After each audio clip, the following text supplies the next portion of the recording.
मोधवानीजी, त्याचप्रमाणे उपमहापौर श्री भेंडेजी आणि आयुक्त मंगेशजी गोंदावले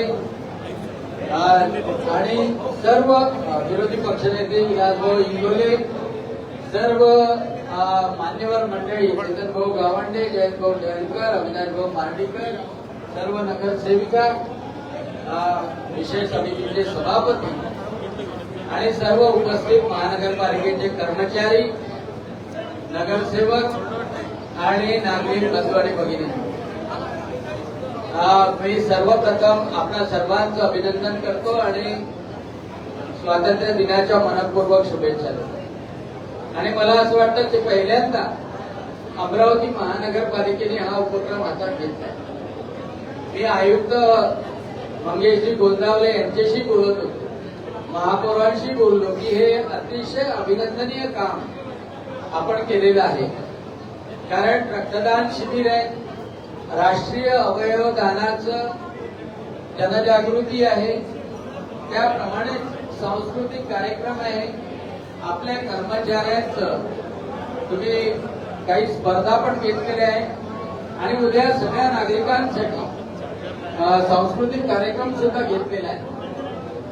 हर घर तिरंग्याचं सुद्धा आपण अतिशय मोठ्या प्रमाणात अमरावती शहरामध्ये कार्यवाही केलेली आहे आणि भारताचे प्रधानमंत्री नरेंद्रजी मोदी आणि महाराष्ट्राचे मुख्यमंत्री देवेंद्रजी फडणवीस यांनी आवाहनच केलं आहे की 13, 14, 15ला प्रत्येकाच्या घरावर तिरंगा असला पाहिजे। तिरंगा असणं आपल्यासाठी अभिमानाची बाब आहे आणि प्रत्येक कार्यालयावर, प्रत्येक घरावर आपल्या दुपट्टा म्हणून सुद्धा तिरंग्याचा दुपट्टा आपण घालू शकतो। जिथे जिथे आपलं राष्ट्रचिन्ह आपल्या जवळ राहील तेवढा आपला सन्मान वाढेल आणि म्हणून अतिशय सुंदररित्या हा जो कार्यक्रम घेतलेला आहे यामध्ये सर्व पक्षाचे नगरसेवक, सर्व कर्मचारी आले।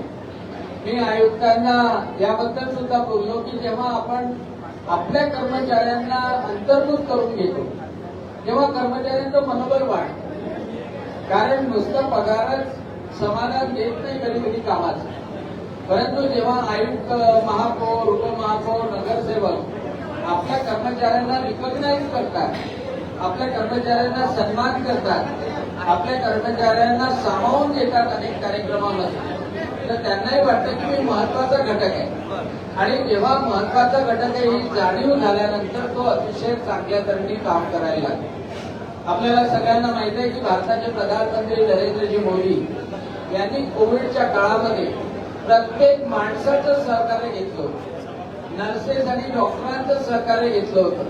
मी एकटा काही करू शकणार नाही, परंतु सगळ्या देशातली 140 कोटी जनता या देशाला वाचवू शकते हा मंत्र प्रधानमंत्री नरेंद्रजी मोदींनी दिला, सबका साथ, सबका विकास आणि सबका विश्वास, आणि तेच काम अमरावती महानगरपालिका करते आहे।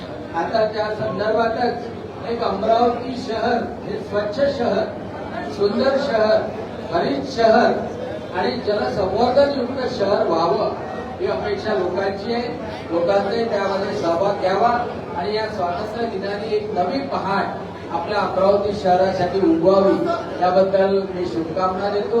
आपण केलेल्या उपक्रमाला मनपूर्वक शुभेच्छा देतो, अभिनंदन करतो आणि माझ्या शब्दांना विराम देतो। जय हिंद, जय भारत।